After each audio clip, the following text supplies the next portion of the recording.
Welcome to Burlap Teachers. Enjoy the video. You start by confirming network parity. Make sure your Hayer TV and source device share the same Wi-Fi network. Once done, power on the TV and the sending device. Make sure Wi-Fi and Bluetooth are enabled on your phone or laptop. Now press the TV home button and move to settings or network. You want to locate the cast, screen mirroring, or Miracast entry. This is the doorway for streaming. Doing this first avoids repeated disconnects and speeds the pairing step that follows. Once the TV shows the cast or Miracast screen, set it to discoverable so devices can find it. Next, on your phone, open Cast or Smart View.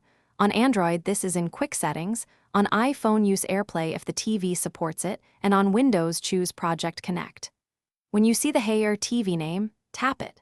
If a pairing code appears on the TV, enter it on your device to confirm. This step creates the secure link that streams audio and video to the TV.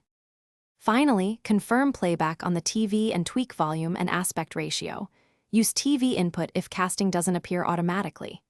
If you experience lag, move devices closer or switch from 4 GHz to 5 GHz. Make sure no heavy downloads are active.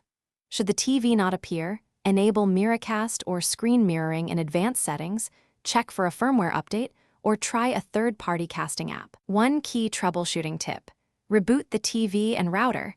That alone. Thanks for watching. Consider subscribing if this video helped you.